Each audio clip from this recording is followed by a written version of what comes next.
Yes, you already know what it is. Two of the best bad guys in the biz. I go by the name of Steph Ronin, and that's my main man, McKee. What up, y'all?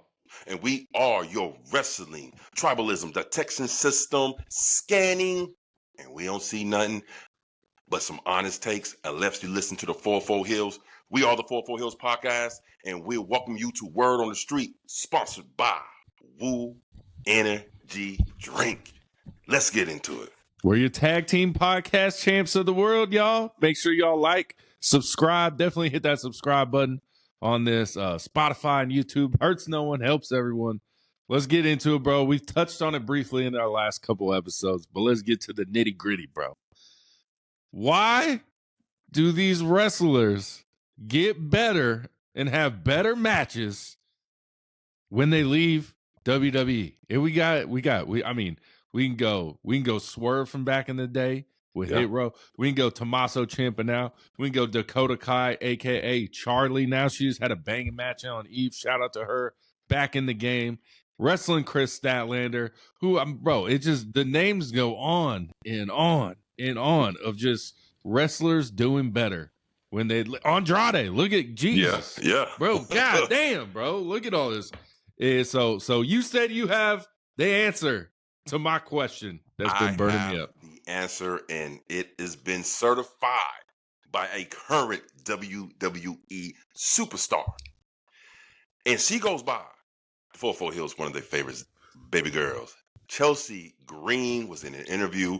She was speaking to somebody, and she actually broke down why the WWE matches wrestle at the pace and why they look the way they look. And then you see something like AEW, Independence. It's like, what's going on? What's the disconnect? Well, she said it. She said the WWE wrestling looks the way it does because they wrestle for the camera, meaning for the home viewing audience, meaning that they have to keep it at a slow pace. They have to keep it to where it's not as physical and you can keep going because the camera's got to give time for the cameras to cut and the time for the cameras to set up. When she said that, I was like, that makes perfect sense. I understand what it is mean. Chelsea Green just dropped the bomb, y'all. She basically said the reason why WWE wrestling doesn't look as hardcore or intense is because we have to wrestle for the camera. We're not there to wrestle for the audience of 10,000 people plus. We're there for the home viewing audience for millions. And that's why the wrestling looks so methodical. You know what I'm saying? Like the runs look kind of slower and the kicks don't look as hard. And you know what I'm saying? And they always doing those camera cuts and angles. It's because of the fucking they wrestling for the camera. So they actually shooting a production. WWE is actually a TV show that shoots wrestling instead of a wrestling TV show. How about the camera people get better? How about that? Simple fucking solution. Simple solution. Camera people, step your game up. We need better matches, bro. Okay. We're starting to get a little bit of it. Yes, we are. Yeah. But so let me retort with this. Now it explains why. How many times we watch an AEW show and we miss shit. Yeah. You see what I'm saying? It's too fast paced. It's too fast paced because it's like they try. To be honest with you, those dudes at AEW, those cameramen, oh my God, they're doing a wonderful job to catch everything they need to catch as fast as it goes. But Chelsea Green said it. Chelsea Green just proved why. So there is a difference. I know we wasn't tripping. There is a difference of intensity in the matches to what you see in AEW to WWE, and it's because they wrestle for the camera. We need some AI cameras. Sorry, cameraman, you just lost your job. AI's taking it over. Sorry, brother. Oh man, not Stu. What you gonna do, Stu? Peace out, Stu. Should have retired with John Cena, bro. He said, "Let's go." Stu. Yeah. Stu ain't going to work no more, bro. Stu ain't going to work no more. He done. No more. He's done, bro. Yeah, but I mean, what did you feel about her answer to? Well, I get what she's sense. Yeah, I get what she's saying, but in the same sense, AEW does it, and it still is good on TV. I mean, like we said, we do miss some things. Yeah. But if it's a one-on-one match, you ain't missing a lot. AEW is mostly when it's like a tag match, trios match, Anarchy and Arena, Blood and Guts. That's when we're like, what the hell just happened over there? Yeah. But if it's a one-on-one, come on, camera guys. Come on, camera guys. So Aaron McKee said any better camera guys in WWE to step it up. To wrestle the way they do. And I really think that's what it is. That's why it's so much of the choreograph, so much the run through, the walkthroughs, it's a whole production. And I'm not interested in seeing it. I think the allure of pro wrestling is us as fans thinking like, yes, we know it's scripted, Yeah. but it's like a freestyle, like a dance. You know what I'm saying? Yeah. It's like, man, to even be calling it on the fly, that is the art form of the art. You know what I'm saying? But man, if you really just planted every fucking single thing out, every bang, every angle, just so the cameras can be there at the right time, man, it really hinders the product in my Yeah. eyes. It really does. Yeah. That's why I'm excited to go to Cosm when it opens in Atlanta, because it looks like they use like different cameras or something, bro. Yeah, It they just do. Yeah, so I'm excited to watch it there instead of on television. So Yeah. it's like, I mean, they put you like front row, bro. It's like you're in the ring sometimes with these wrestlers, bro. It looks But some of them insane. camera angles look boo boo though. I ain't gonna front, bro. Some of them do. I'm like, why is it that angle, bro? Like, yeah, but I'm excited to see it, bro. I'm Yeah, excited to me see too. it. Me too. Yeah. All right, let's get to this. ESPN. We all know they partner with WWE, bro. We know Yeah. it. And then the first PLE we had with ESPN was WrestlePalooza. And one of the writers gave a not so flattering letter grade to the show. I believe it was a C. Was Yeah, it a C? The Yeah. first one, he gave him a C. So this writer does UFC and WWE, and he gives a letter grade review. Turns out WWE said, nah, you ain't doing that no more. No more letter grades for the show. And it's not like this guy stopped doing letter grades. He's still doing letter grades for the UFC. Right. But WWE, supposedly, word on the street, said no more letter grades for our show, bro. Yeah. That is some petty shit, in my opinion, bro. Yeah. It's another one of those WWE-esque type of ordeals that makes me just like, man, what the fuck, man? Like, I don't understand this. It's not just the WWE. I'm just saying any type of conglomeration, any type of, corporatized like production company, I don't understand why they are so eminent and like do not want to have any negative press at all. And I understand it. I understand why you wouldn't want negative press, but no. Even though we can see no one wants negative press, right? But if you in the world of entertainment, negative press is better than no press. Yeah. You see what I'm saying? You got people talking. Your brand is in their mouths. It's on their mind. Even though they're talking about you negatively, they still got the folks talking. So what I'm saying is, why in the hell would you restrict something that would actually put you out there more? Because you like, oh, they don't give us a fair grade. Well, they're not giving you a fair grade because your product hasn't been that good. Yeah. You know what I'm saying? I don't understand this. And let me go ahead and piggyback off this. Booker T came out on the damn podcast talking about some things. Talking about some, you don't know how hard it is to book a show 52 weeks a year and everybody complaining. And, yo, bro, like, what the hell is going on in the pro wrestling industry where everybody and their mamas come out the woodworks and criticizing fans who criticize the product that they put forth in our eyes? Yeah. Like, so we can't say nothing. We got to sit down and take it and like, oh, this is everything that we see is good. Let me tell you something, Book, on some real shit. The fans wouldn't have to fucking have shit to talk about if the booking was better. Yeah. Are we saying that it's always bad? No. What we're saying is it has its moments, but the consistency of good booking of shows throughout the years for Raw, for SmackDown, isn't very consistent. It's more okayish, decent to bad than it is that shit was fire to good. You understand what I'm saying? So how can you expect us not to express? We watch the shit. That's what fans are for. We support it. We buy the merch. We watch the shows. We support. We buy the tickets. So, but we can't say anything how we feel about it. See, that's a lot of bullshit right there, man. This is something going on in the wrestling industry. I see creep up within the last year a lot more, and it's been started by the WWE. And Triple H is the one, we don't pay attention to the internet. But then last week we had a fucking clip when we talked about Cody Rhodes saying that everybody and their mama watched the comments after the matches and segments. It make sense. And no one was bitching the build of WrestleMania 40 with The Rock and Roman and Cody. No one was bitching. No one was bitching because it was good. We liked it. We were praising it. Would you like us all to not praise it as well when it is good? When I see something good, I praise it. Would Booker T like us to not praise it either? You know what I'm saying? You gotta pick and choose your battles, Booker. I think he's sour because Dave Meltzer gave him the worst commentator of the year. Yeah, he pretty sour about that. Bro. Dave Meltzer. And you know what? And Booker T ain't that bad. He's I don't good. think he's the worst. No, I don't think he's the worst. I can name somebody worse than him. You know what I'm saying? Excalibur.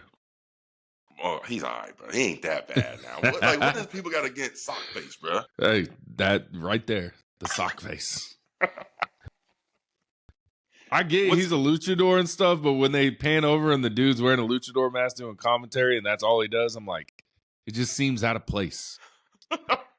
Seems out of place. He's standing out like a sore thumb. Yeah, yeah. Oh, some man. people are saying, because I've only watched the first match of Dynamite, and Dave Meltzer was in attendance, right?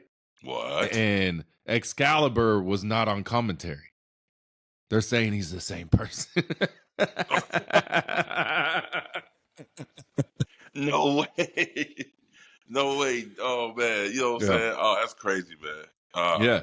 WWE, if you want, I mean, WWE already pays like these influencers, even though they say they don't get paid. Yeah. But like they be reacting to like super reacting to stuff most wrestling fans wouldn't react to. You know what I'm saying? Yeah. Like I forget who came back and they were like, "Oh my God." And it was like, it's not that big of a deal. It's not that big. Yeah. I was like, no, man. No, it wasn't that good. It wasn't that good. Cut it out. Cut it out, man. I get they're filming a thing, Twitch, whatever they're doing. You got to like kind of react. If you just sit there and watch it, like some of them do, it's pretty boring. It's pretty boring to watch them. But I ain't ever going to watch someone watch a show. I ain't going to do that. That's like little cousins, nieces, and nephews watching other people play video games. I'm like, why don't you just go play the video game? Exactly. That seems a lot more fun than watching someone play a video game. I think they just want that. They want that mental high of watching a video game without them. They're too lazy to let them play it. They're so like, I'm not good at the video game, so I'm gonna pretend I'm them. But man, we got a lot of WrestleMania word on the streets coming up right now. So let's go. AEW fans, bear with us, please. Please. First one, we're going to start on a light note. He's going to be in attendance Friday at SmackDown. His name is Jelly Roll. And we know Jelly Roll before Country Jelly Roll. Yes. We know the rapper, the hip-hop artist known as Jelly Roll. Jelly Roll. How you feel about Jelly Roll maybe having a match at Mania, another match? He's lost more weight. He's probably more athletic. He's done it one time. It'll be better this time. Because it's WrestleMania. And you know one thing about WrestleMania, how it got its ground started, it was inserting celebrities that had nothing to do with wrestling, but they bring them into wrestling. So it wouldn't be a WrestleMania if it wasn't no celebrity type of ordeal involved. So I have no problem with it, man, at all. Yeah. Who would you like to see him wrestle? He's got history with Logan Paul, but I think it's going to be Logan versus Seth. I really do think that's going to be the match. It should be the match. That should be the match. Jelly Roll versus Bad Bunny? I mean, that would be off the charts, right? Because it's a celebrity versus celebrity. And I can't remember if they ever did anything like that before. Celebrity versus celebrity, right? But no, maybe he gets involved somehow with the Cody and Randall's match. Yeah, Randy's his boy. But maybe I don't see that. I don't see them putting Randall's win. Nah, I don't see them putting a celebrity into the main event. Why not? I don't know. He would just seem out of place. Jelly Roll. Yeah. I don't know. We'll see. There's another celebrity, a football player named Tom Brady, that is being rumored to be a part of WrestleMania in some way. And I like, this didn't make sense when I first read it, but then it made sense with him and Logan Paul going back and forth about wrestling. Like, that's cute. That's cute. Y'all ain't real athletes. Whatever Tom Brady was saying. I'm paraphrasing. I could see Tom Brady coming out and costing Logan Paul his match, bro.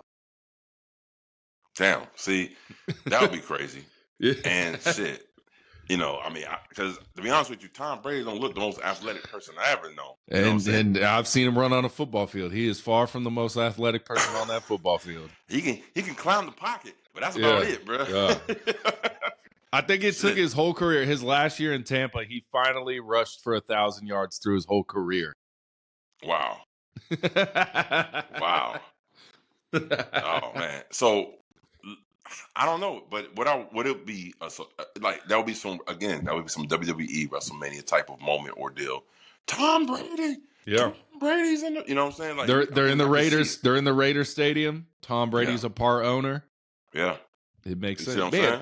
Patriot fans, bro, I feel bad for y'all, man. This man is a part owner of the Raiders. Come on, man. Come on, Not even bro. part owners of the Patriots. Look at that. Can't even stay with the Patriots no more, bro. That's crazy. That's crazy. They went back to the Super Bowl without. Hey, bro, that was. I thought it was fantastic. Like, damn, they went to the Super Bowl this year.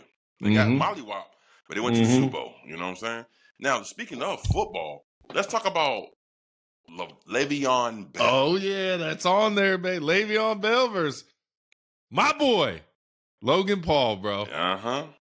Yeah. All right, let me ask you this: who do you think would actually win this boxing match? Come on, bro. Logan Paul.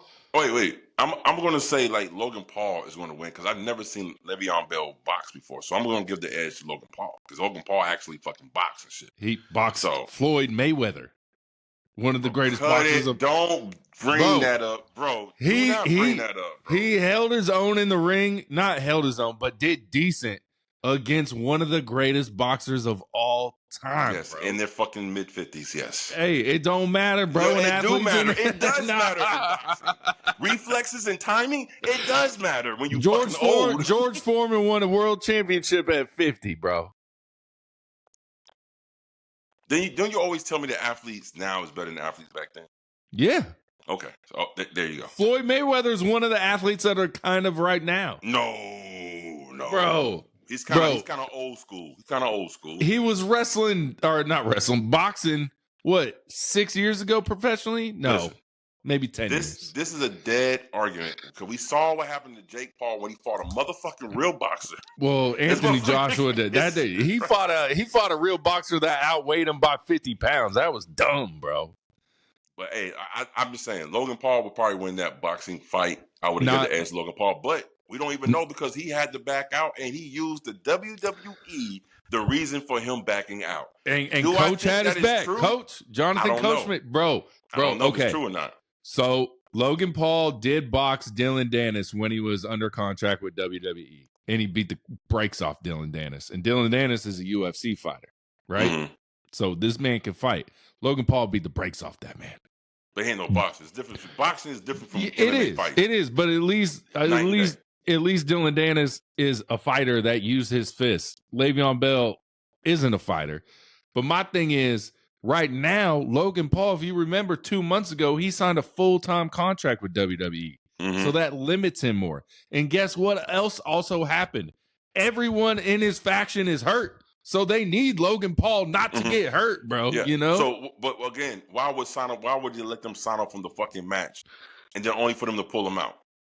No, he was agreeing over Twitter with these motherfuckers, bro. He said it on the podcast. He said he would pay $1 million to any NFL player that wants to come box him. He would fly them out to Puerto Rico. They can have cameras on, cameras off. It don't matter to Logan Paul. He said, I don't care, but I will box any NFL player for $1 million. So bro. Why don't he say, I will put $1 million in box any amateur Olympic boxer?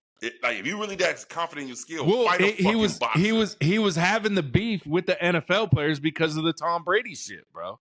It's all full circle, bro. It's all entertainment. I understand Logan Paul's an entertainer, so he ain't gonna really fight no real boxer, motherfucker, because he'll get his ass knocked the fuck out. Let's keep it 100. Let's keep it a buck. Bro, you can't sit here and tell me that you think Logan Paul can last with a real fucking boxer. No. Thank you. No, but he gonna beat the brakes off Le'Veon Bell. That's for sure, bro. I would put as much money as I could get out of my wife. She would let me bet. I would bet on it. I would say my whole bank account, but she has half say in that, you know. So get in the shoebox. Get the shoebox. Yeah, get the shoebox. Said, baby, I need this couple grand. And I'm going to put it on my boy Logan Paul, bro. I'm going to flip it. We're going to come back double. Bro, as much as it's crazy to me that, like, people discredit Logan Paul as being an athlete, bro. No, he's a great athlete. Yeah. He's a great athlete, but He was an All-American wrestler in high school, bro. He's it's like saying you're the world's tallest midget. Like, what? What are you talking about? Like, you fighting? I don't think you're supposed to say the M word, bro. I don't think you're supposed to say it. You're not supposed to say that word, the M word, bro. Oh, word? Okay, well then we did LC, so don't worry about it. Let me tell you something, man. Only thing it is, why would you ever in your life prop yourself up like you this good boxer? But when you fight nothing but retired ass boxers and people who never boxed before, or athletes from other sports leagues who don't know, it's like, come on, bro. Like, how can I take you serious in that regard? Because you beating on people who ain't boxing. Well, Logan Paul's not a boxer, so he wants to fight other people who are not boxers. That makes sense to me. No. That makes sense to me. Well, I ain't never heard Logan Paul say that he's not a boxer. Until I hear Logan Paul say that he's not a boxer. He's not a boxer. He can box. He's not a boxer. So he's just an entertainer. I mean, yeah, that would beat the brakes off Le'Veon Bell. I mean, I'm not disputing that. But Le'Veon Bell, how many boxing matches has Le'Veon Bell compared to Logan Paul? I don't know, question but right there. That's another question right there. You see what I'm saying? I mean, Logan Paul's only got like what, 4 or 5? And 4 or 5 more than Le'Veon Bell. You see what I'm saying? Like, so that's just what it is. So I'm saying, go in the ring with him. Like, we saw what happened with Jake Paul. Bless his heart. You know what I'm saying? Yeah. The heart of a warrior. I'm not gonna lie, but man, he was getting his ass lit the fuck up. Yeah, he did. Bro. He did. And people are gonna hate me. Jake Paul had some good moments in that fight. He did. He had some moments. Yeah. But that's about it. Yeah. He ain't win no rounds. He ain't win no rounds. And anyone that says Mike Tyson and Jake Paul was rigged, you really think the baddest man on the planet would agree to a rigged fight, guys? Yes. Come on. Why? Yeah, he was pulling his... Bro, I've been watching boxing my whole life. He was pulling his punches the whole time. He don't need money, bro. He don't need money. Why would he agree to that? Jake Paul sticking on his tongue. You hit me too hard. Wait a minute. Why would Mike Tyson agree to that? Because he wants some money. But he don't need the money. Bro, it's a boxer's confidence, right? Let me say this. Nah, bro. Boxers who know they can whoop your ass, like, bro, if you thought you could really whoop my ass, then you wouldn't tell me to do these things. But because you tell me to do these things, you know I can whoop your ass, and that's enough validation for me to go ahead and play along with your little circus and then give me a fucking good check. Thank you very much. I just don't see it. It's like asking Michael Jordan to lose a basketball game, bro. It's not. He'd be like, no, that's not happening. If you beat me, you beat me. But I ain't gonna agree to let you beat me, bro. How many body shots Mike Tyson was trying to land? He didn't even do the body shots because he knew if he would have hit that young boy in his shit, hands would have dropped and Mike Tyson would have just reactively knocked that motherfucker out, bro. Come on. Ain't no way in the hell you gonna sit here and tell me. Didn't you just say that Floyd Mayweather was old for fighting Logan Paul, and now you're saying Mike Tyson would have beat the shit out of Jake Paul? Bro, we're talking about two different fighters here. You talking about old, fucking bro. Floyd Mayweather to Mike Tyson? Yeah, and Mike Tyson's way older than Floyd, bro. But we're talking about Mike Tyson. You know what matter, bro. You know what they say? The last thing you lose as a boxer is your power. And what was Mike Tyson's style? It was a power puncher. Yeah, you know what he lost a lot? You know what he lost a lot of? Speed and quickness. He didn't have that shit no more. You're right. And he never had speed and quickness when he was boxing in his prime. Bro, he was always a power puncher. Bro, he had speed and quickness, bro. He had velocity out the ass, bro. Mike Tyson was the Goldberg of boxing for a long time. Let's keep it 100. Let's keep it 100. You know them short ass rounds. Come on, man. All right, this ain't no boxing podcast. Let's get back to it, bro. Okay, another thing with WrestleMania that I think is kind of weird, but they're doing it, and I don't get it, and I get why they're doing it. But the first hour of Saturday and Sunday of WrestleMania is going to be free on ESPN too. And I get what they're doing. They're like, maybe people will watch it and then they'll just buy a $30 app. I'm like, I don't think so, bro. If you're going to watch WrestleMania, you're going to watch WrestleMania. You already paid that $30. I'm not going to be scrolling as a non-wrestling fan on ESPN2 and look at WrestleMania and be like, man, I want to watch the last 3 hours of this. $30? Nah, I'm good. You know what? I don't get it. Maybe it's people that already have that bundle too, because it's not just the wrestling that you get with that bundle. So maybe that'll bring more viewers to it. But I don't think they're not going to up people buying the the package. I don't think. I mean, What do you think? It's the WWE's and ESPN's way to capitalize off of what happened in 2025 because everything in 2025 was a disaster. Yeah. It was a disaster. Let's keep it a buck. The Disney WWE merger for ESPN, man, it was a disaster. That's why I tell them to stop making them lemon grades. I don't think that WWE had anything higher than a C for all their PLEs since they jumped on ESPN in 2025. SummerSlam? No, was that on ESPN or was WrestlePalooza after SummerSlam? WrestlePalooza after SummerSlam. Was it? Yeah. Okay. Yeah. I am glad though. Was Peacock? I remember SummerSlam was on Peacock. It was. I am glad though that they are letting you watch the PLEs on Hulu as well because they'll play them on Hulu as well as the ESPN app. Because when I play the ESPN app at my house, the audio is just it's not good. It's not good when I hear the audio on ESPN app. Yeah. But on Hulu, it's perfect. It's perfect. Bro. I tell you what, audio is good. Like, as a matter of fact, I like watching Dynamite and Collision on the HBO Max app. The picture looks so much better, bro. The picture looks crystal clear, and the sound is crazy. I'm like, yo, it's better watching it on Max. Yeah. And you know what? That new AEW app, let's talk about it, is only for the international people. Yeah. Which is unfair. Yeah. Why is the US getting the short end of the stick for AEW and WWE, bro? Because one of our listeners, shout out to him, he did DM us. He's from I forgot what part of the country he's from, but he said that they don't get HBO. They have HBO Max, but AEW is not on HBO Max over there. Because you had to watch it on like Thriller or something like that. Yeah, you got to watch it on Thriller. But my thing is like, in the United States, if you're on Netflix watching Raw, you get all the commercial breaks, all the international gets none of that. That's, that sucks. Yeah. And then AEW, their app now, the second the PLE is over with, you can rewatch it. And we knew on Peacock, if the PLE ends, then you got to wait for the whole post show. Then you got to wait another hour before you can replay the PLE. Yep. Why? Why can't I just fucking watch it, bro? Yeah. Why can't I just watch it? I don't know, man.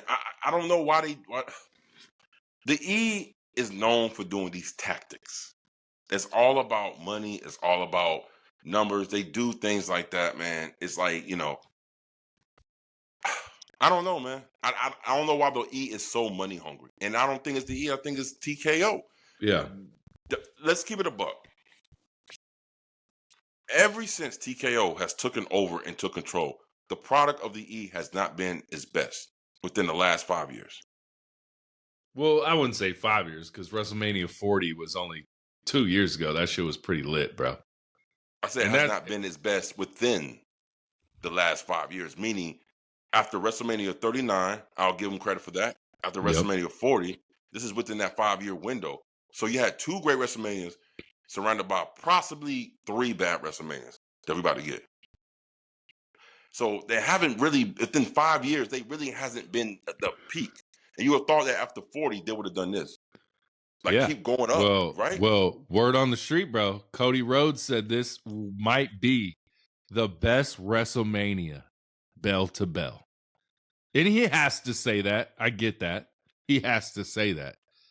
But I have faith, bro. Cody Rhodes is right, bro. This is going to be one of the best WrestleManias of all time, bro. All time. We're going to see. Like, I want to know, bro. See. Last year, that stage at WrestleMania 41, that shit was lit. I love that stage setup. I don't care about no goddamn stage. Hey, I care about it. Matches, bro. Like, it was dope. Need to be hitting. They do need to be hitting. Two nights of, like, the lineup looked good. But then the matches wasn't hitting at all. I thought that Cena and Cody Rhodes match was going to deliver. I was like, that's got to be a great one. And that's at least Cena acknowledges that. I mean, he did say he was trying to ruin wrestling. I know. I hate that. I'm not buying it. I hate that. He said, we're trying to ruin wrestling. How do I ruin wrestling? A bad main event at WrestleMania. I was like, that's not a good strategy, John. No. That's like saying, oh, I was trying to ruin the fans' experience, so we lost in the playoffs. in Game 7. No, bro, shut the fuck up, bro. And I'm always one that is like, you should piss off the fans more, but not by giving us bad shit. I want you to piss me off by some shit happening I didn't want to happen. You know what I mean? I'm not saying give us a bad match. Disappoint the fans because we thought who was going to win didn't win, but don't give us a crappy fucking match. Like, no. You hurt your business when you do shit like that. But they had, the 2 triple threats, fire. Dominic Mysterio winning in that, what was it, a 4-way match? Fire. Bell to bell, we're talking about that match itself was horrible, bro. I didn't like it. Bro, come on, bro. It wasn't good. It wasn't good, man. It wasn't good. And I can't. Nobody talks about, you know what people who don't say? They don't say, hey, what about that Dominic Mysterio match at 41? They don't say that, but they do say, remember Dominic Mysterio win the Intercontinental Championship? Yes, at 41. But they won't say the match because it was forgettable. Yeah. I loved it. I loved it. Of course you did. That's your boy. Of course you did, man. Look, it wasn't good. I just like people who do this flex. The Young Bucks and Dirty Dom, bro. I'm just and none of them got muscles popping out either, bro. They really don't. They're not the most built motherfuckers. That's for sure. Oh, man. Damn, bro. Man. Like, do I want WrestleMania to fucking be fucking popping? Fucking yeah. It will be. This is why people are upset, because we have so much expectations and get so excited for this time of year, and then to get laid a dud, it's so disappointing, bro. That's like going on a blind date, and you're like, man, you done got catfish, you done send all these pictures and shit, you smelling good, looking good, and you coming to the spot, and she looking like who done did what and who don't know how. You know what I'm saying? She catfish you. She catfish your ass. You're going to be like, oh. She has some filters on. Filters? WWE using those filters. What's going on in that bitch, bro? Yeah.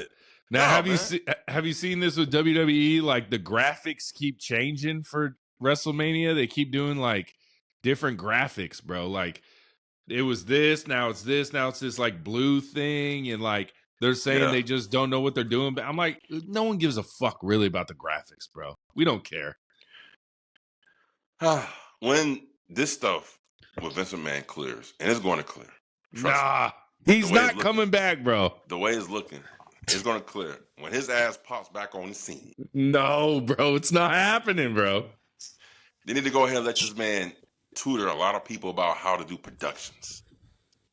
Because they messing up productions in the E. You know what I'm saying?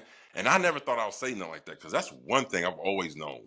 No matter what the matches are or what the storylines turn out to be, one thing about the WWE, they're going to sit here and put on some good productions, some great productions. Even when you go live, the production is amazing, bro. The lights and this is great stuff, man. The entrances. Great stuff, man. But we'll see. I would say I know AEW isn't about the entrances and shit, but they got some fire shit too now. Yeah, I mean that Will Ospreay one with the Assassin's Creed, that was a good one. Greatest in my lifetime ever seen entrance in my world. That shit was the dopest shit. Bro. That was your favorite entrance of all time? That's my favorite entrance of all time. All right, let's get into it. That's your favorite. What is your favorite entrance of all time? Will Ospreay? The Will Ospreay. The Will Ospreay all in Assassin's Creed shit. Damn. You know why? Because it was so well sequenced. Yeah.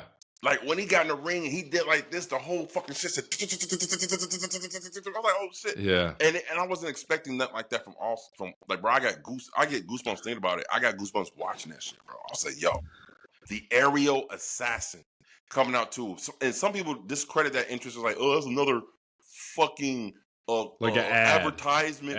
Fucking, yeah. Now when AEW do it, it's a fucking talk. When WWE ain't never plastered with nothing but ads. Yeah. Throughout their whole fucking arena. Yeah. Sometimes they have motherfuckers dressed up as the like thing they're adding outside for. You know what I mean? With the fans. Yeah. Drumsticks. Yeah. I remember the War Raiders did like an entrance for that. For the game, it's like a mobile game. Clash of Titans or something. Was that it? Yeah, and I was like, man, that's corny, bro. That's corny. Yep. But Aerial Assassin, that shit made sense because he is like the Assassin's Creed. Have you ever played those games, bro? Assassin's Creed? back in the day, the original Yeah. Sasha Creed on 360. Yeah, Come like on with it. the first 3 of them were really good. I bought one recently. I was like, this one sucks, but they were really good, bro. But bro, my favorite entrance of all time, bro. I mean, Edge returning at Royal Rumble. That shit was bananas to me. Yeah. And then just, I mean, Roman Reigns at 39. That shit was dope, bro. The symphony type shit. Yes, bro. That shit was dope. Yes. That shit was dope, but I don't know, that Will Ospreay shit was just fire. That was fire. Just coming down that ramp, you got those ninjas flipping, dipping, and I mean the whole thing just looked great visually, and then the crowd was going bananas for him. Bananas. Yeah. So yeah, Will Ospreay, bro. The greatest. When was that one? Was that Will Ospreay? Was that wasn't the cage match against Kyle Fletcher, right? No, that was Revolution. That cage match. Okay, yeah. The cage match versus Kyle Fletcher might be one of my favorite entrances ever. Just that like Kyle Fletcher climbs to the top of the ring. Yeah. And then Will Ospreay. That was a visual. That was a great visual. Yeah. They caught that shit good, bro. Yeah. And then how loud the crowd Will was saying, Ospreay, you better be coming back at Revolution, bro. You better be coming back at Revolution. If he does, that makes the fucking show a fucking 10, bro. The promo packages make it seem like he's coming back at Revolution, bro. If they shooting promo packages and we go Revolution and he ain't back, and he ain't back. Point. What's the damn point of doing that shit, man? What would be the point? Hopefully we don't get another promo package of Darby Allin's Dead Rabbit. Bro, what was that? Darby Allin always had these off-tilt packages before he comes to the ring for his pay-per-views. It's like it don't even has no it makes no sense. It starts and then it ends. There's no middle, beginning, or ending. It just goes dun, dun, dun. That's it. What the fuck? Me and you both got on the pod. We're like, what the fuck was that? What was that? Dead rabbit in the yard. I was like, is he alive? I don't know. That motherfucker said, Sting had the crow. I want to have the dead rabbit. I want to have a dead ass rabbit, bro. Goddamn. All right. Now, Trips was on a podcast. Triple H, Paul Levesque. Mm-hmm. And he said, right now is bigger than the Attitude Era. Before I say anything, what are your thoughts? He said right now is bigger than the Attitude Era. I can believe it.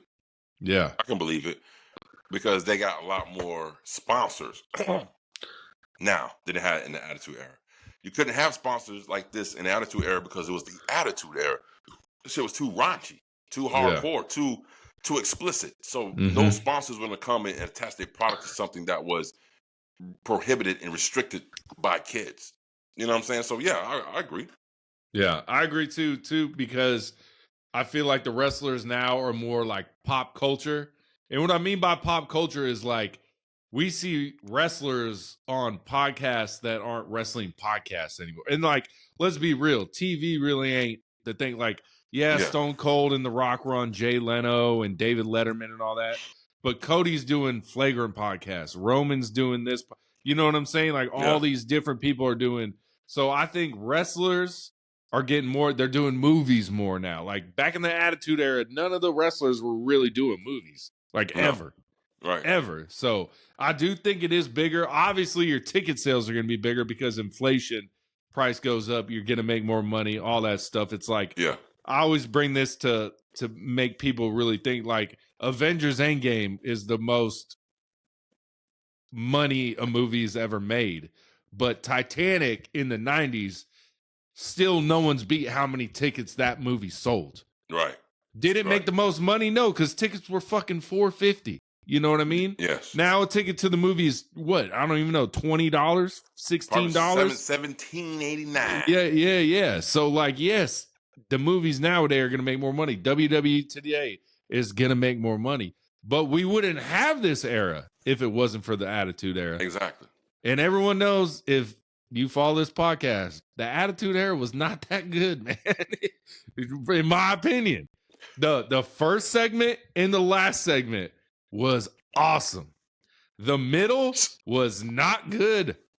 Most times. Well, again, if you want to break it down to that compartmentalized, like as the actual entertainment value of the Attitude Era, then you might have a case. But no, Attitude Era always reigned supreme in a lot of people's eyes because it had the most impact.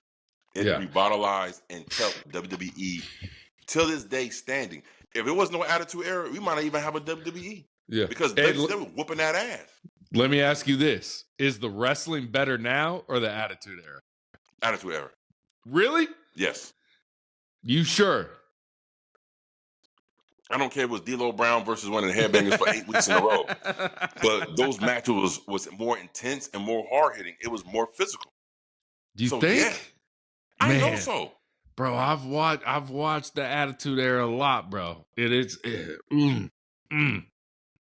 back then there wasn't really wrestling for the cameras like that, like they're doing now. So it gave it a lot more intensity feel, a lot more realism before. Because I watch old shit now. I'm like, damn, why don't the E wrestle like that no more? Yeah, but sometimes in those Attitude Era matches, they weren't doing the moves we see today. The super athletic, super this, super like all you're not that gonna shit. All that shit don't make a goddamn difference if this intensity's not there. Yeah. If the intensity and the intent is not there, we're just watching. Oh, it looks good. The reason why AEW gets away with that shit because the intensity and the intent is there. So when they do it, it's like, God damn, that motherfucker fucked them up. You understand what I'm saying? WWE, it don't look like that. It looks like, here I come. Y'all stand right here and catch me. Oh, hey, brother. You know what I'm saying? Yeah, sometimes with those builds, I'm like, bro, stop. And it happens in AEW sometimes, but not as often as the move. I think Eric Bischoff said the move that needs to be retired from the WWE of all time is the suplex off the top rope where like one person's here, two people are here, and then someone comes and like power bombs all of them. Yeah. It takes so long. I was like, and it shouldn't take this long. You guys can make this faster. I promise you can. But it takes so long for the superplex off the top rope. I'm like, no. And you know why? It's because that's WWE's and Triple H's thinking. I can hear him saying this shit right now. When you do that spot, don't rush it. Make sure everybody's in set. Yeah. It doesn't matter how long it takes. Because I would like it if they rush it.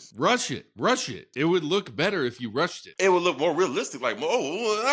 You know what I'm saying? So I know these things, man. EO with the trash can at Elimination Chamber. Oh, my God. It was like this for like 15 minutes. It took so long, bro. I was like, just jump already. See, it'd be spots like that. If you were showing somebody who never seen wrestling and they seen something like that, they're going to be like, look at your life. Yeah. What was this? Man, just watch. Yeah. No, bro. No. And that's the problem, man, because they shoot it for the cameras. And a lot of times, I don't even think it's about the cameras. I think it's about them telling them, make sure you're safe. Make sure there's safety. Make sure everybody is in place. Make sure everything is this before we perform this spot. Which kills the momentum. Wrestling is a momentum sport. This is why AEW shit looks so much better. While Kyle Fletcher and people like Darby Allin. To me, Darby Allin has the best suicide dive I've ever seen in my fucking life. Athena. Because he runs the rope so hard and then he shoots himself like a catapult, like his whole body. It's so intense. It's so fast. Everybody's like, yeah. You know what I'm saying? Like, nah, man. Athena. I gotta rewatch her suicide dive. Bro, she came out like a bullet out of a gun, bro.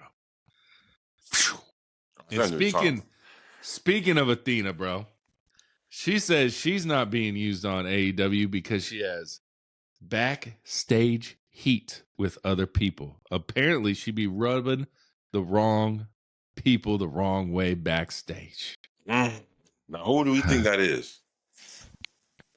It ain't Mercedes Monet because they've worked together so many times. Unless it is, I don't know. Is it Toni Storm? Is it?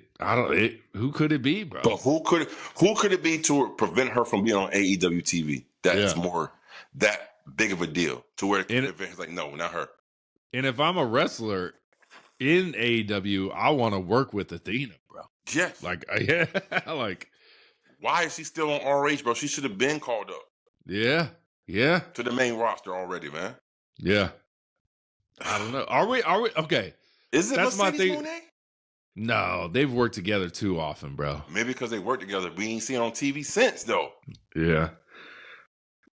Bro, and is okay, so I know AEW owns ROH, and it's kind of Yeah. like a weird thing. They go back and forth. We see the swirl coming up to AEW roster. Let's go.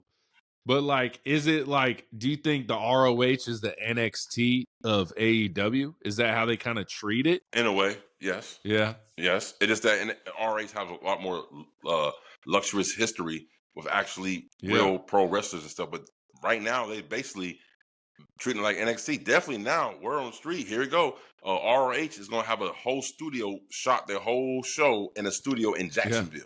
They've already been doing it. They've already done it. Yeah. So it is like an NXT now, basically. It's like an NXT. That's basically what it's going to be. Yeah. And ROH has been around a lot longer than AEW. A lot longer. Yes. Yeah. So, but Tony Khan bought it, and he ain't buy it for just ROH and the name and all that bullshit. He bought it for the library. Yeah. Yeah. You got CM Punk, Samoa Joe, AJ Styles, Bryan Danielson, Tyler Black, Seth Rollins. You got all these motherfuckers used to wrestle for ROH, the Young Bucks, the Bullet Club. You got Kevin Steen. You got all these motherfuckers out there in that thing, and he bought the whole library. Yeah. Crazy work. Smart. Crazy, bro. Smart, though. Bro, let's talk about Mercedes Monet. What is she doing right now? Losing all damn belts, bro. Come on with it. She lost 2 in 2 days. Bro, everyone was giving her all this shit, bro. All this shit they were giving her. And look what she's doing. Putting people over, putting this up. You gotta give the belt to the big name to then make it relevant for someone to beat Mercedes. Bro, everyone talks shit about it. She got creative control. If you think she had creative control, you think she'd be losing right now? Hell, exactly. Man, no, she is one person. I hate the IWC. They say she don't care about the business. Bro, I think she cares more than most people, bro. Facts. Yeah. Facts. I completely agree. For them to sit here and shit on her Ultimate Monet run and not realizing that she's actually putting and bringing awareness to independent promotions that we had no idea. Yeah. Because their strap is on Mercedes Monet. And to sit here, again, we said it for 2025. There is not a woman, as good as Rhea Ripley is and how popular she is, there was not a woman who did more for the women's division internationally around the world than Mercedes Monet. Facts. In 2025. Facts. And we're talking about these belts. Would we ever have talked about these belts if she didn't have the belt, guys? Stop. Exactly. Bro, Stephanie is on AEW wrestling Willow Nightingale now. You know why? Because she beat Mercedes Monet. That's why. You see? Stop, guys. Stop, guys. I love it, though, because that's one step closer to what I predicted. Mercedes Monet is going to lose all her titles, and she's going to be getting that one title that eluded her since her run. And that's the AEW Women's title. And she's going to Tekla versus Mercedes Monet at All In. Watch. That's going to be crazy, bro. That's going to be a good match. That's going to be some good match. That's going to be some good promos. Ooh. That's going to be some good promos. Who's going to eat who? Go ahead and say it. I think it'll be close, but Tekla's going to win. Hell, you bet damn right Tekla's going to get it, bro. You damn right Tekla's going to get it, bro. But it's gonna be some good ones. But Tekla's going to get it. Because Tekla, she off the chain, man. Yeah. Tekla's going to say some shit that's going to get the internet community really mad at her, I feel like. She don't care. We won't be mad at her. No, we won't be mad. But everyone else is going to be mad at her. She going to say some shit that's borderline like, ooh. Yes. Yeah, that's what's making it good, though. That's what makes it riveting. You know what I'm saying? Shit. Oh, man, I'm excited for that shit, bro. Mercedes Monet will go down as the greatest women wrestler of all time. I agree. Someone might beat her in the future, but when she is done, we're going to look back and be like, She was the best ever. The best women's wrestler of all time is Mercedes Monet. Yeah. Straight up. Are you saying it right now? Right now. Who's better than her? Yeah. I mean, Sports Illustrated would say it's Becky Lynch. Other people, Bleacher Report, but I think I got Mercedes Monet, bro. Yeah. And I don't think she could have done. I don't think she would have been the best women wrestler of all time if she did not leave WWE. No, she wouldn't have. She had to. She had to leave WWE. She had this vision for herself, and she manifested it, and she went out and set forth. Again, it's like this. She went to New Japan. She went to CMLL. She went to these independent wrestling companies around the world. I am so sorry to break the news to everybody, but the world is bigger than the WWE universe. There's other promotions out there, and if you want to stake your flag like being one of the best, how else to do it to test your mantle than to go around the world and start whooping ass and getting titles? Yeah. Like, she's the best. Mercedes Monet today is the greatest female women's wrestler of all time. The greatest of all time. There is, I think so. And it's, you know what? It's not even close. Yeah. It's not. It's not. It's not. It's not close, bro. It's not close. Is she my favorite women's wrestler right now? No. Is she top 3? Yes.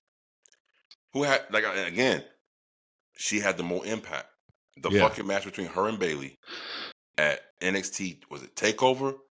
TakeOver. That's what really was it Stand and Deliver or TakeOver? Stand and Deliver? One of those two. Yeah. One of those. External. How, man, let the 4-4 Heels know which one it was. Stand and Deliver or TakeOver. That match was crazy. But that put the women's revolution on the map.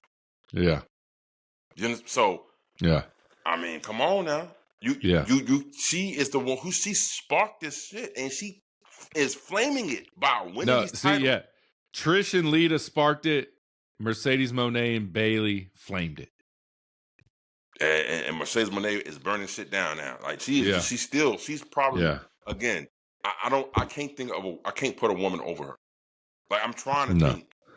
There ain't nobody who have more impact in the game for women's wrestling than Mercedes Monet. Impact? Not even close. It's not even close. Not even Becky Lynch. No. Not even close, bro. Not even close. When you go against WWE and you're like, this ain't for me no more. Like, I'm gonna do it without y'all. And like, let's be real. AEW was going on for a long time, and she didn't go there for long. She was injured, but she went out and did her own thing. You know, man. Shout out Mercedes Monet. You get your flowers today from the 4-4 Heels podcast, and every day, honestly, every day. Yes. All right, bro. Let's talk about Jeff Jarrett. He's a little concerned about this main event at Revolution between MJF, Hangman Page. He thinks there's going to be some type of curveball or something. He just can't. When he heard the news that Hangman cannot wrestle for the AEW championship anymore if he loses this match. And he's like, he's one of the, if not the face of AEW, which he's not. MJF is. But he thinks there's going to be a huge curveball. And I'm like, he doesn't think MJF is going to lose the title, but he thinks there's going to be a curveball. And I'm like, but if Hangman loses the match, he loses the match. It don't matter the curveball. I don't know what's going to happen, bro. I already told you the curveball. I already told you who it's going to be. It's going to be Wardlow.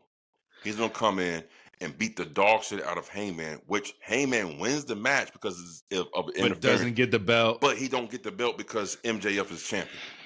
Wardlow makes his return at Revolution and beat the dog shit out of Hangman, Adam Page.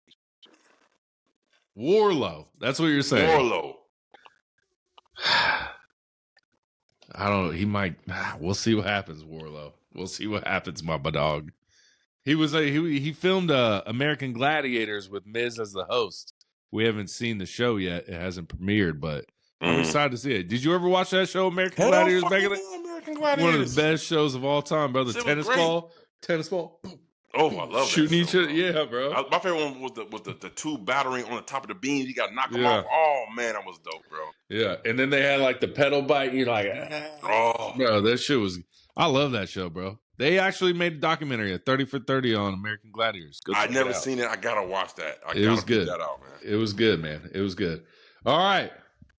Let's talk about Brock Lesnar Okay. and Paul Heyman. Apparently, word on the street, they're backstage and they're saying Brock should not lose until his last match in WWE, which is rumored to maybe be in his home state of Minnesota at SummerSlam. And I agree with this 100%, bro. Brock Lesnar, I don't care if he faces Obafemi at WrestleMania. He should not lose. And then you can run it back at SummerSlam and Oba beats him. You can do that. You can have Gunther beat him at Summer. It don't matter. And Gunther makes the most sense because that's what he's been doing. That's what he's been doing. But there's a part of me that's like, Brock Lesnar shouldn't even lose his last match, bro. No. Listen, I'm going to tell you like this. I agree with the last match being lost for Brock Lesnar at SummerSlam in Minnesota. I agree with that. If that's when his last match is, we don't know. He can go for another 3 years. We don't know. You know, he looks fitter than the whistle, bro. I'll tell you that. I'm like, this motherfucker look bigger than he did 5 years ago. Yeah, I'm still scared of him. What? This motherfucker like he gonna eat your head off. You know what I'm saying? Now, I will say this. If the E wants to do good business and they want to build stars, you do not have Brock Lesnar and Obafemi touch at WrestleMania if Obafemi ain't going to win. What you do is you have Obafemi and somebody else touch at WrestleMania. And you have Brock Lesnar and somebody else touch at WrestleMania. I don't know. And you get to SummerSlam. And then you'll let that be the first time they touch. Now follow me here. Obafemi beats Brock Lesnar in Minnesota at SummerSlam in his home fucking state. Now, I don't see that happening because it's in his hometown. So maybe Survivor Series. Maybe Obafemi beats Brock Lesnar at Survivor Series. The next 3 Big 4 PLEs, right? And then going into Royal Rumble and WrestleMania of next year, you get Gunther versus Obafemi, the one who beat the Beast Incarnate, and the one who retired the Beast, and the one who retired the GOAT. Go head to head. So you wouldn't like Brock Lesnar beating Oba at WrestleMania and then losing to him at SummerSlam? No, I don't want to see. I don't want to see Obafemi lose to Brock Lesnar at WrestleMania and then only to get a rematch at SummerSlam. No, that's gonna take away some of the mystique. If you want to build Obafemi the way you want to build him, you have him keep plowing through competition. You see what I'm saying? And then he gets to that main roadblock called Brock Lesnar, and he plows him down on his way out. And then that'd be Brock Lesnar's last match. And then you say, damn, this is the Obafemi, the guy who retired the Beast killer, Obafemi, versus the career killer, Gunther.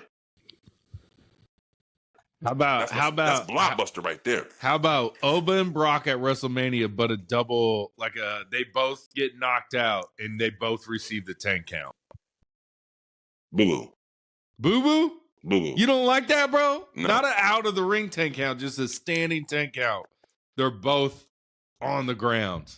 They beat the shit out of each other so much. Neither of them could stand. Then Oba continues his whooping everyone's ass.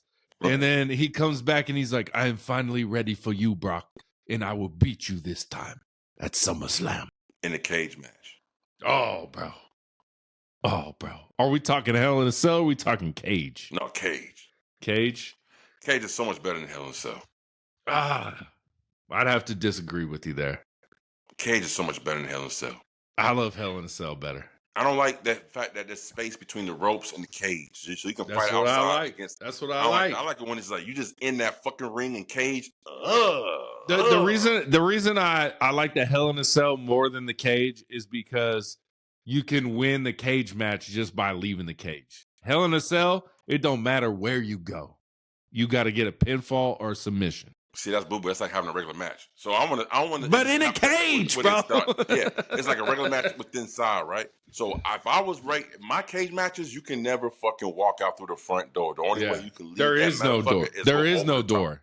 There is no door. There is no door. There is no door. You got to go through over the top. You know what I'm saying? You let the wrestlers come into the cage, and then when they both in the ring, and then you let the cage lower down. They trap. The only way you can win that motherfucker is if you climb over the top. No pinfall, no submission. You gotta climb your ass over the top. What was that dumbass shit they did with Great Khali? The Punjabi cage match? That shit was bamboo sticks put together. 2 picks and bamboo sticks put together. That shit was terrible. Every one of those was terrible. Horrible. The Punjabi prison match. Remember the movie Ready to Rumble with David Arquette? The 3 stages of hell match, and then WCW did it, bro. And then WCW was like, "Fuck it, and we'll do it." Boo Boo itself too. I'm like, "Ugh, this is ugly." Yeah, they was trying to do everything. Hey, that's when the companies was fighting. Like, yo, that's how you know it was head to head. Like WCW was making major motion pictures. They was doing they made wrestling mainstream. They was doing shit. WWE was on their shit doing shit, bro. That was. You cannot tell me a time in pro wrestling history when the Monday Night Wars was the peak of pro wrestling industry. Not the golden years of the 80s, not the Attitude Era, not the motherfucking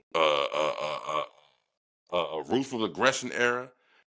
There is no era in pro wrestling that hits like the damn Monday Night War era, bro.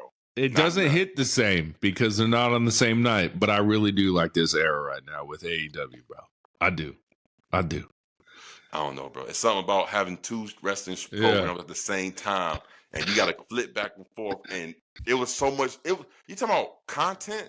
It was so much content coming to school on Tuesday from Monday. Shit, you had nothing else to say. You like, bro. You catch a motherfucking kid, they be like, "Hey man, you see this on Raw? Nah, but you see this on WCW. It's probably just happened at the same time because I ain't see that." We know what's crazy though is in Arizona. I remember it because there's no daylight savings time in Arizona, and I think Raw was still like pre-recorded at the time. So literally, it was 7 to 9 was Nitro, or it might have been 6 to 8, and then 8 to 10 was Raw. So like you didn't have to choose, bro. I could be wrong, but I remember this because my mom wouldn't let me stay up late to watch Raw. So I had to go to school on Monday or Tuesday, and my boy would break down everything that happened on Raw and told me everything. We would meet 40 minutes before we had to be to school. So I'd be like, "You need to tell me what happened on Raw, like blah, blah, blah, blah, blah." And then I would have to wait until Saturday morning at like 8 a.m. to wake up and watch the replay of Raw. 6 days later, 5 days later, bro. Yeah. So, but it was a great time, bro. It was a great time to be alive to watch a pro wrestling, bro. And I mean, I will say this is probably the number 2 time. This is probably the number 2 time of all time of being alive and watching pro wrestling. Yeah. But if I did have to pick one, I think this time is a little bit more relevant only because there's more international players involved. Yeah. New Japan, Mexico wrestling, like all types of independent promotions are even a lot more known now than it was in the 90s. Because in the 90s, it was strictly WCW versus WWF. That was all it was. Yeah. So I think this time has a little bit more. I give the edge to this time because it's more well-rounded. And then you got the internet. So everything. You got people in France. Ricky Sosa, bro, I've never seen a match with this dude, but people talking about this dude. Bang, bang. Sosa. That shit is hitting. People love that shit, bro.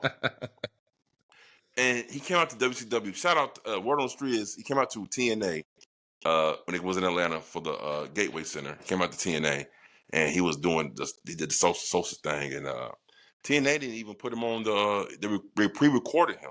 It wasn't on a live program. Dang. And and look, everybody wants to sit here and talk shit about AEW not filling stadiums, going down to smaller stadiums. If you go to the Gateway Center, the same stadium that AEW was in, it was nowhere near packed like AEW shit, bro. No. Let's keep it a buck. Yeah. Like, not even the first level was, bro. Like, just the first couple of rows in the bottom level, that was it. That was wow. Damn. Yeah. Damn. Sosa. Bang, bang. Like, what the fuck? Yeah, see, I don't even know who this motherfucker is you talking about right now. I don't even know. But, like, it's the alternate, like it's the French wrestling pro scene, and like these motherfuckers are popping with their entrance theme. See, they really capitalize. If your entrance theme is popping, they popping. This dude is basically known for his entrance, but when he comes in and they singing that part, bro, that shit looks so live. Like you'll be like, oh shit, I get it now. It's like Trick Williams. Yeah. I don't think Trick Williams would be as big as he is if his entrance wasn't the way it was. You can take everything with Trick, the fucking the look, the mic skills, the lemon pepper steppers, all that shit he do. But I guarantee you, Trick Williams would not be as big as he is now if they didn't have that whoop, that trick, that beat was like that for them to sing along with it. I promise you, bro. And my thing with whoop that trick is he's coming out and you're asking people to beat him up. Exactly. That's why I always say, like, why are you saying whoop that trick? But his name is Trick Williams. Yeah. Yeah. That's what LA Knight said. LA Knight said, you said whoop that trick? He said, yeah. He said, okay. Bam. Like, you know what I'm saying? LA Knight must listen to the 44 Heelz podcast because I said that shit a while ago, motherfucker. Yeah. Like, I ain't never understood that. Whoop that trick. Your name is Trick, Your name bro. is Trick Williams. Your name is Trick. Damn. Crazy, bro. Yeah. All right, bro. This girl, she just signed with WWE after a tryout, and she's been all over the internet. Nikki Blackheart. Have you seen this girl? Love her. Yes. Love her. And I'm like, I can't believe AEW didn't jump at this before WWE made her try out and then get signed, bro. But I'm excited to see what they do. Obviously, she's going to start at NXT. We'll see how soon she starts at, but damn, bro. She got the look. She got the moves. She's going to be a force in WWE, man. How you feel about it? I love it because, hey, 44 Heelz podcast, follow her before you even know we're near WWE. Like, I'm like, yo. Yeah. She's amazing. Yeah. Straight up, man. Can't be mad at her. Congratulations. Do your damn thing, Miss Blackheart. Look forward to seeing you. Podcast. Most definitely. All right. This is a funny story. I was listening to Chris Van Fleet, bro.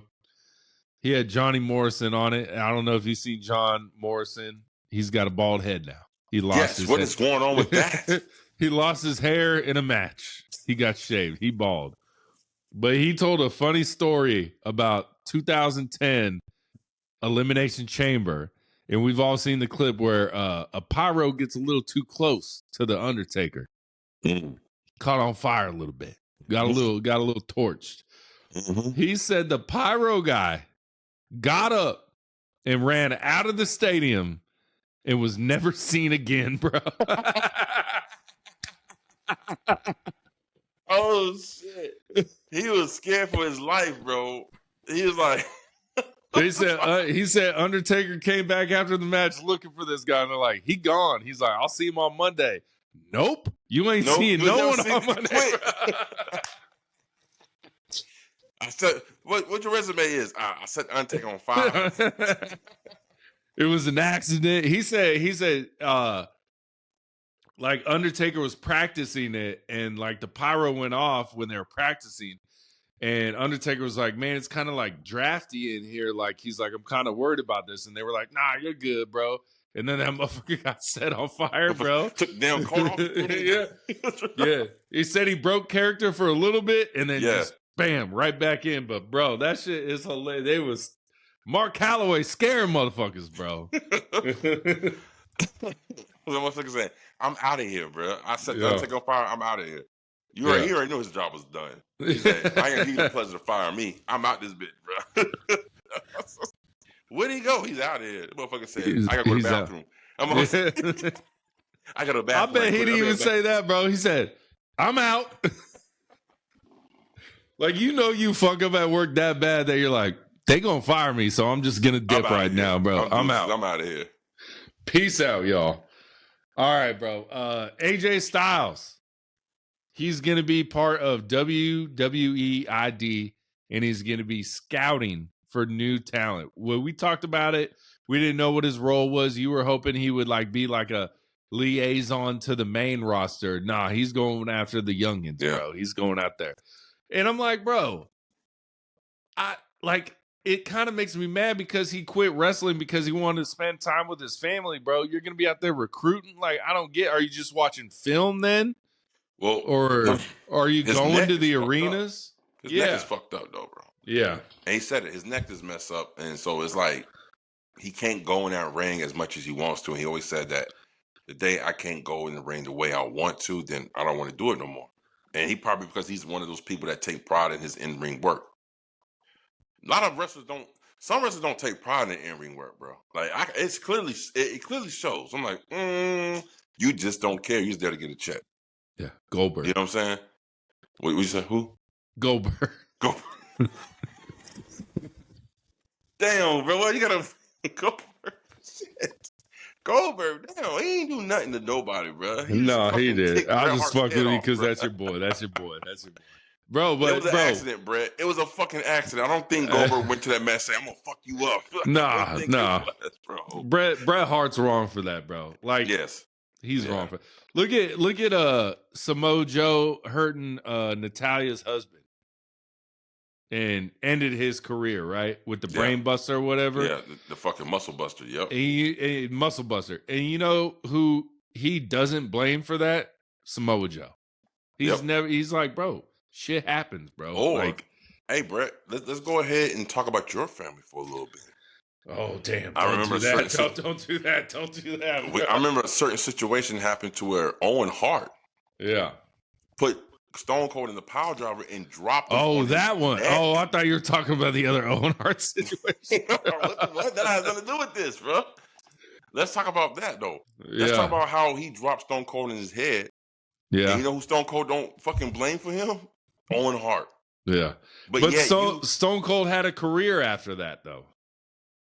But he still dropped on his goddamn head. Yeah, he did. That, bro, I see that replay all the time. I'm like, ugh. Because you see nothing but his head dipping out from the bottom.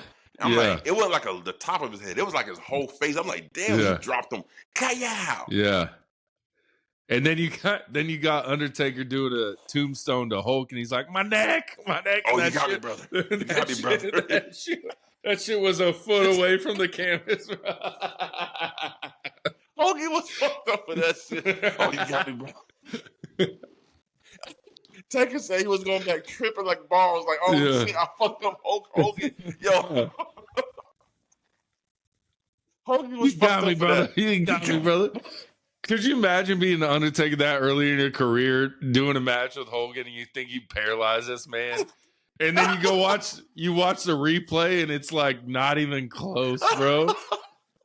Bro, tell me this. This motherfucker did that shit. If someone paralyzed me for real, that last thing I'm going to say is, you got me. You got me, brother. I'm not going to be talking at all. But somehow, Hulk Hogan found a way to muster up the fucking vocals courage when he got dropped in his neck and said, oh, you got me, brother.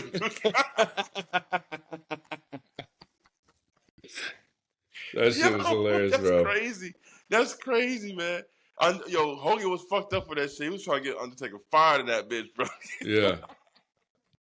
Did you ever see the clip? It's this is a different clip. This is the Undertaker.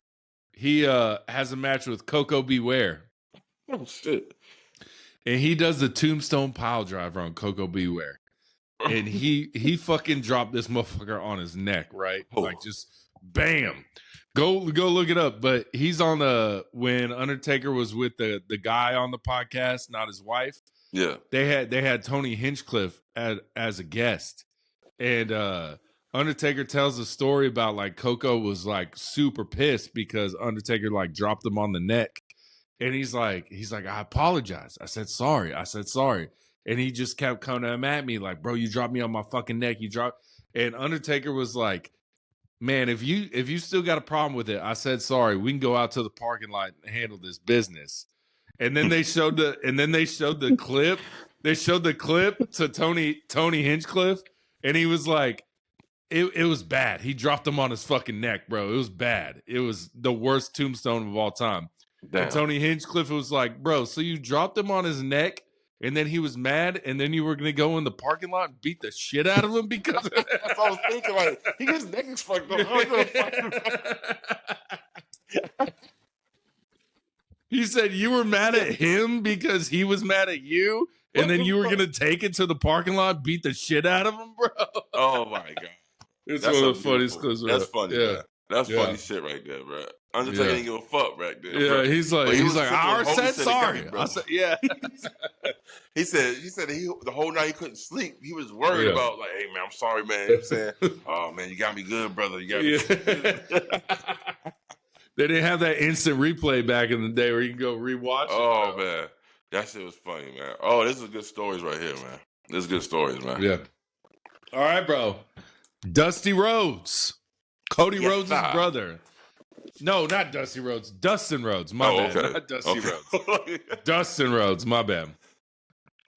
He said on a podcast that he would accept an introduction into the WWE Hall of Fame, and he would love his brother and his daughter to induct him, bro. Nice. Class act, bro. Nice. Yeah. Nice. Yeah. I mean, the WWE will never do it while he's still attached to AEW. Of course. It's not going to happen. Of course. But wouldn't that be... I mean, why not just do it? Because, you don't want to give promotion to another promotion. But you're not putting him in the WWE Hall of Fame for what he's done in AEW. But again, if people know that he's at AEW, then they're gonna start. Oh, he's at AEW. It's just like they don't want to shift the attention. You know what I'm saying? They don't want to grab. Like WWE has this thing. Like they want to keep their viewers. They don't want to display or even say the names of other companies unless they're working partnership with them. So you can sway away and watch something else that does the same thing they do, and they might afraid that it might do it better, which is the in-ring action. That's what AEW is about. Yeah, but I can promise you this. Everybody and their mama in that damn company in the E knows that when it comes to the pro wrestling aspect, they know AEW is whipping that ass. Like handing their ass to them. Everybody knows it. That's why they like, we want to do that shit. And Triple H is like, nah, we can't do that. We got to do this. And they like, why? Charlie said, fuck Dakota Kai. I'm going over here and I'm going to be Charlie and I'm going to show you what the fuck I can do. Think about this.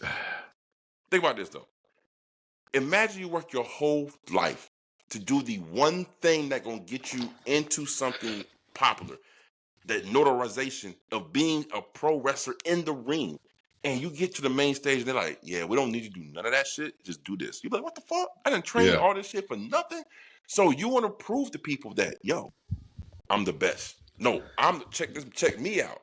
Yeah. That's the craft right there, man. And the E takes that fucking thing away. I don't know if you saw any of the highlights from your girl, Jada Parker, as you like to say, and our girl, Mariah May, Blake Monroe, whatever you want to call her. They had like a no holds barred match in NXT. Oh, I've been wanting to watch that whole match in its entirety. I haven't seen it yet. I did too. But the main thing was they like she dumped glass out on the canvas, right? And then she does like the move off the top rope, like a Hurricane Rana kind of thing. I forget what the move's called, but Jada Parker lands on the glass. There's glass. It's glass, but it's fake glass. And the reason it's fake glass is because there was no blood. You know what I'm saying? It's glass, yeah. And that's the thing that I'm like, that separates AEW. If there's glass, they're using real glass. You know what I'm saying? Yeah. And I'm just like, I get why WWE doesn't do it, but it's like, it feels like it feels like an insult when you use the you know what I'm saying? Like, let's go back to Mick Foley. Do you think Mick Foley would say, no, we're using fake glass? No, bro. Right. Like, no, like if you're going to have a glass element in it and then your back lands on it and then there's no cuts on your, like, That's crazy to me, bro. That's crazy. Why even do that in the match then? You know? Yeah. Just don't use glass. Use something else. Like, when was the last time we had like a hardcore match in WWE that was like AEW, bro? Shit. Hell in a Cell? Hell in a Cell? That is their CM hardcore Punk? matches. That's their hardcore matches, Hell in a Cell. Street fights, emblem matches, that's their hardcore. But I ask you this. I ask everybody this shit. When was the last time we seen thumbtacks in the WWE? It's been a while, bro. It's been a while. When has the last time we seen thumbtacks in the E? I can't even remember the last time we seen thumbtacks. And when MJF fought Mark Briscoe in the tax and table match, guess what he had to do the next day? Shoot a movie like this. Shoot a movie. And he did it. He's like, fuck it. I'm in Hollywood. They'll figure some ways to cover up my scars and shit. He's like, they'll figure. But I'm like, that's why I like AEW. It's for the love of the game. The game, bro. That's what I'm saying. And they need to bring back the love for, because I know all those wrestlers in that WWE locker room have love for the game. I bet they would have wanted to use real glass. I know Mariah May would, because they wrapped their fucking fists with timeless Tony Storm in glass. It was punching each other. But like, it's like, why? It's another reason WWE is holding the wrestlers back from doing what they really probably want to do. And that's upsetting to me, bro. If the wrestlers are cool with it, let it ride, bro. But to the E, they got an image to uphold and maintain. So they're not going to do those sort of things. Yeah. Man. It's crazy, man. And you think in an industry like pro wrestling, you would want to be something like an AEW, but on the main stage of like WWE. Like, I can only imagine if AEW had the well-known publicity as the WWE, and they do the same thing they do now, but they just do it on a bigger stage, bro. People be talking about AEW like UFC type shit, bro. Like, these motherfuckers be fucking each other up over here. Yeah. But because it's WWE and they make it well known that this is what we do, bro. I saw this. Matter of fact, I saw this clip, bro. I didn't like it, bro. I don't know why. I started watching because I didn't know what was going on. Right? Apparently, the taller of the MFTs, the Longa Tonga, whatever his name is, right?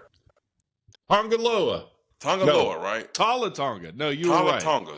Yeah, their names are very confusing. Long and tall mixed together with Onga. Yeah, one of the motherfucking words. He was recording the whole fucking backstage segment when Solo and Nick Aldis met and said, "Hey, what's going on? Well, it looks like to me you lost fair and square to Uncle Howdy, so you got to defend those titles. We haven't defended them in a while." That whole segment on SmackDown, they recorded that, and then when they was finished, it was cut. And you see everybody like, dapping each other up. I'm like, no. Why would you put that on the net? Yeah. Well, that's because of Unreal. That's because of Unreal. I'm so sorry. I really honestly think there are certain things you shouldn't fucking put on the net about your business of pro wrestling because of the illusion that is still involved in it. And that's the only reason, right? LA Knight said this shit. This is one of my words on the street. The dude was talking. He was like, so, that whole part of you on Unreal when you was backstage and Triple H was giving you a talk, and he was like, I didn't even know there was cameras back there. Yeah, well, you should know. You should know, motherfucker. He's like, no one's ever told me, and I didn't even know there was cameras back there. So, yeah, everything you saw was real. He said, but now, because now that I know what's going on, he said, I shoot right through Gorilla and go straight to the back. And if they got anything to say to me, they got to come back there and say it to me. Yeah. So it sounds like the cameras will follow you back there too, bro. but that whole Gorilla is set up like that. If you think about it, the whole main stage of the Unreal show is Gorilla. Yeah, it's a lot of Gorilla. Yeah. So they got all those cameras back there for the show. So LA Knight just makes a beam straight to the back. They got something to say to him. They're gonna say it to the back, bro. I'm telling you right now. When we first talked about the show in its first premiere, I said I didn't like this motherfucker. Now we're starting to hear a lot more people that's in the actual industry echo the same sentiments of they don't like it. Yeah. They don't like it. And I'm still staying to it. I really don't fuck with that show, bro. I don't want to know. Because part of pro wrestling, you're taking away an element of, could this motherfucking shit be real? Or could this be another script? You know, you're taking that element that gets away. And if you take that away from pro wrestling and you know everything you're watching is scripted, manufactured, and this all the way through from the matches to the promos, there's no organic, there's no improv. There is no improvisation. There's none of that going on. It takes away a lot of fun from pro wrestling. It really does for me. I gotta have that feeling of these motherfuckers might be shooting for the hip. I don't care if it's one sentence or two, they just shooting from the hip. It makes it more exciting than to know like he's reading the script, they are going about their match the way that they, telegraphed it and fucking, choreographed this shit beforehand. No, bro, that's not what the game is. That's not the game. You gotta, tell your motherfuckers, look, I was whipping the corner, goddamn clothesline. You know what I'm saying? Like, this is what it should be. This is the art form right here. It's improv. Pro wrestling is improv at its fucking best. This is all it is. It's improvisation at its best. From the mic skills to the in-ring action. It's on the fly, shoot from the hip. This is what makes pro wrestling the fucking shit it is. If you can't do that, it's just like freestyling and hip-hop. You can't call yourself a rapper if you can't freestyle off the top of your head. Like, that's just what it is. If you can't freestyle off the top, not remembering anything written, just come up with a fucking rhyme off the top, then you can't call yourself a rapper. You can't call yourself an MC. Same thing with pro wrestling. I feel like if you can't call a match on the fly, how can you call yourself a pro wrestler? Yeah. That's the magic of pro wrestling. Yeah. And a lot of people don't do it no more. That's crazy, man. Yeah. It's all script. Like they a lot of wrestlers now just want it like this is what's happening. Yeah. And even The Rock said that. When he went to fight Hulk Hogan and his dad was there.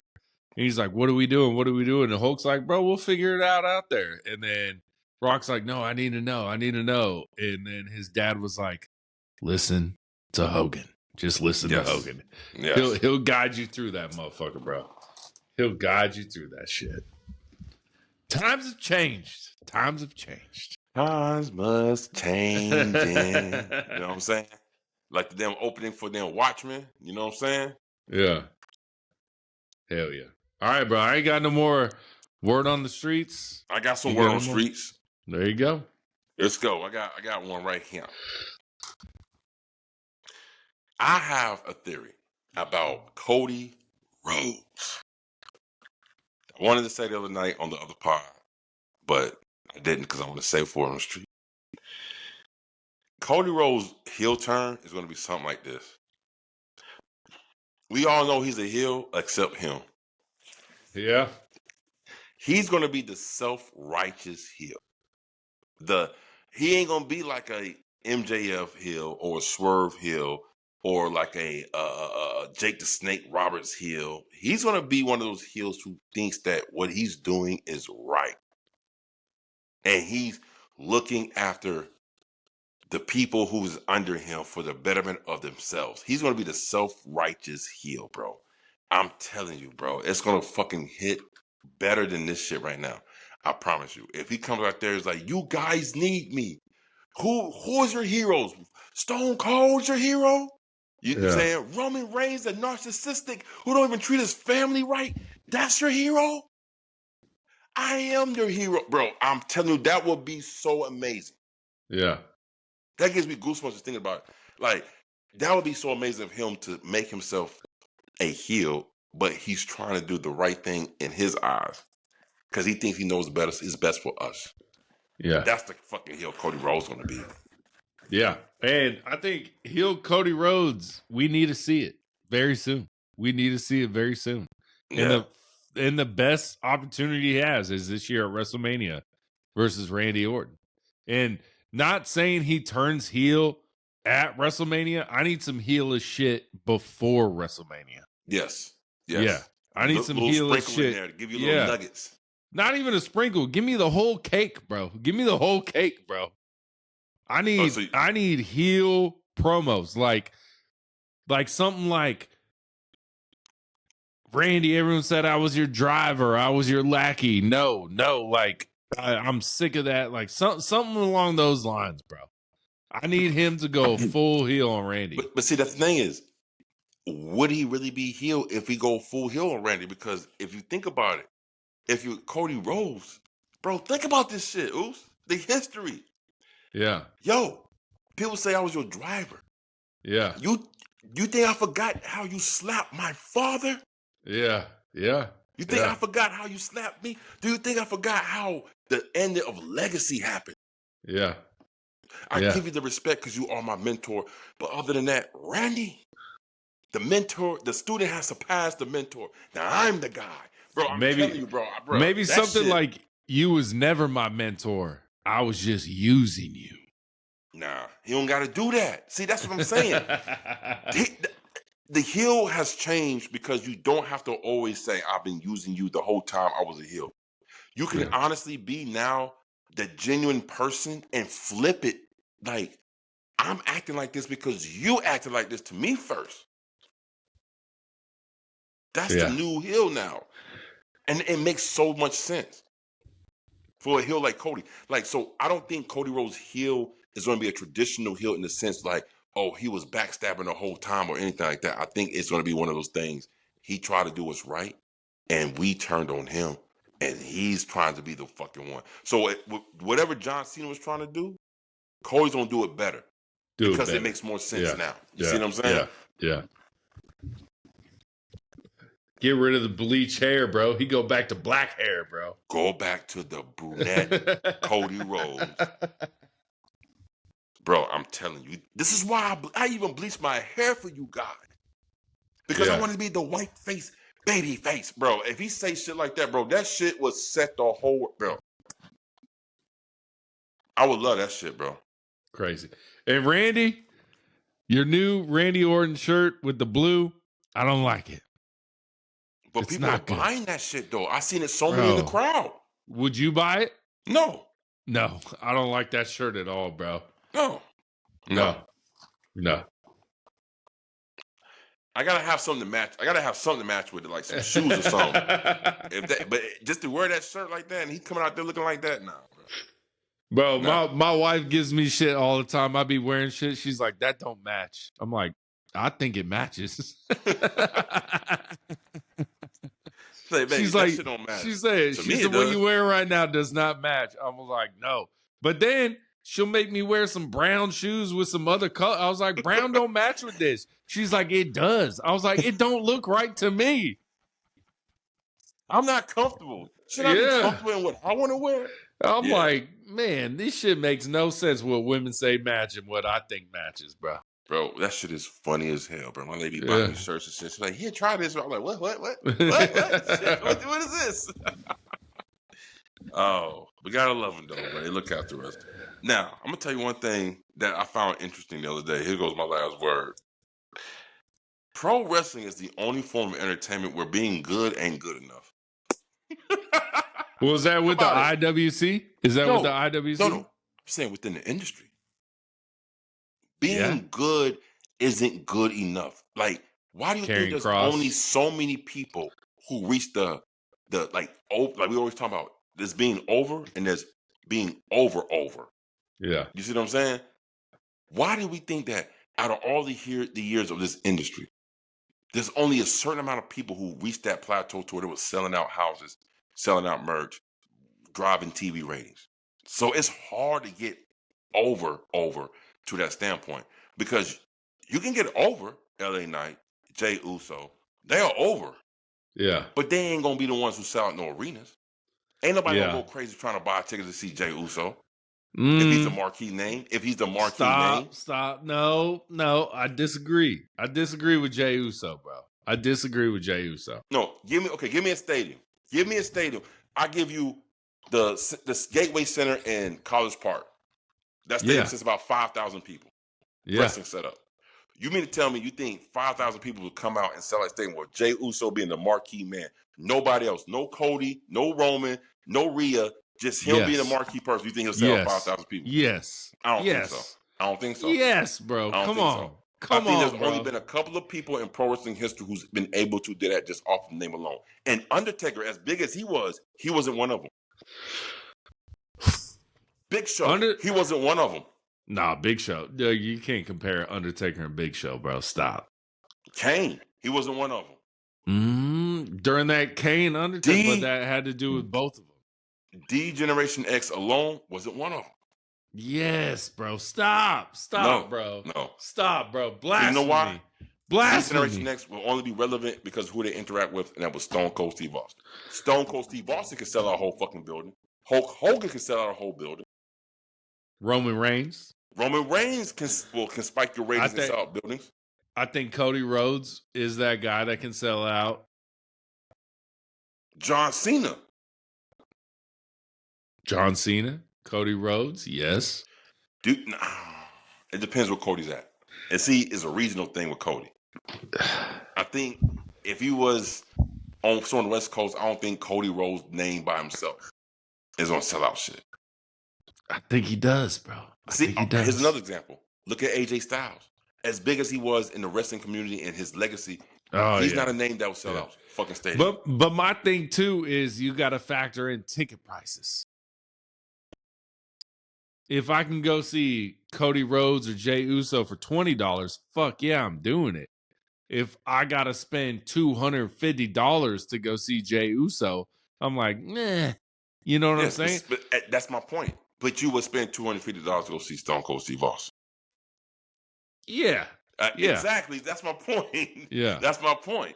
It don't matter about the ticket prices. The ticket prices remain the same. Well, it doesn't matter. It doesn't matter to certain people.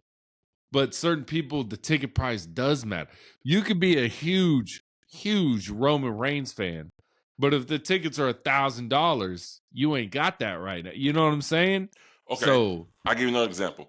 The main reason why I always say Goldberg needs more flowers and more respect than he deserves in the pro wrestling industry because his name is a draw. Ticket sales wasn't looking good for Sunday Night Main Event until they made the Goldberg retirement match in Atlanta. That shit shot up. Damn near was sold out house, bro. There was still some tarped off. Hey, we got kicked out of the tarped off area, bro. Damn near sold out house. That's what I said. But for him to be at this age and not wrestle full time, but to still almost sell out the fucking State Farm Arena from him alone, because that Saturday night wasn't going to make it would have sold out if the tickets weren't so damn expensive. If the tickets weren't so damn expensive, it would have sold out, bro. I think it's a ticket price thing, bro. I'm talking about throughout the eras. I'm not talking about just now. I'm talking about throughout the eras. There's only been a couple of names that can sell out arenas because their names are just that big. The Rock. Not every wrestler. It goes back to my point where pro wrestling is the only form of entertainment where being good ain't good enough. You can't just be good. You got to be great to make it to that Mount Rushmore, that mainstay, that household name type of status. Like, you got to be fucking great. Yeah. LA Knight, as good as he is, he ain't selling no motherfucking arena. No, he's not. He's definitely Jey Uso ain't selling out no damn arena, man. I'm telling you, man. I'm saying Jay has a better shot than a lot of people in the WWE. No, I'm so sorry he doesn't. It's the same thing. Come on, bro. His shirts are everywhere. Trick Williams right now ain't selling no arena. There's only a couple of names that come to town. They're going to buy tickets to see that dude. Right now. Roman? And Cody. Brock? Maybe. Brock? Not even Brock, because look what happened in Atlanta. What if he has a match though? That's the main thing too. Maybe. Is are they having a match or are they just coming out there not talking like Brock did in Atlanta? Bullshit. Yeah, maybe. Didn't even say a fucking word, bro. See what I'm saying? Like, no. Yeah.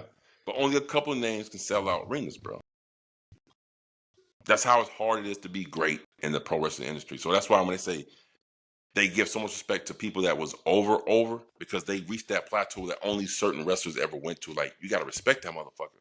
Matter of fact, I would love to take a pinfall from this guy. It would help give me the rub. I don't care if I lost, but I got in a match with who? I'm in. You see what I'm saying? Yeah. And right now, upper mid carders, they're not the ones who are going to do it.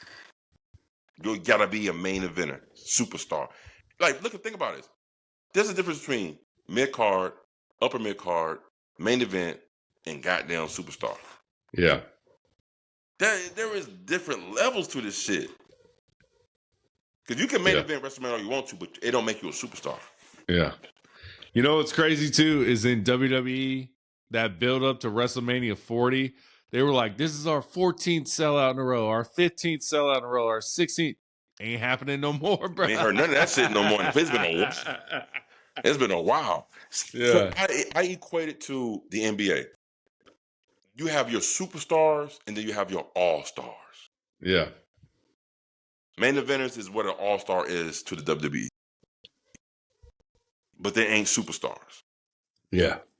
So that's why I say it's hard. Yep. And that's all I got right there, bro. That's all I got right there. All right, that's it, y'all. Like, comment, subscribe, y'all. Tune into our fan questions of the week, man. We got about 6 questions. AEW, WWE. Whether you're a fan of both, tune in, y'all. Brought to you by Woo Energy. Like, comment, subscribe. Deuces. Deuces. I got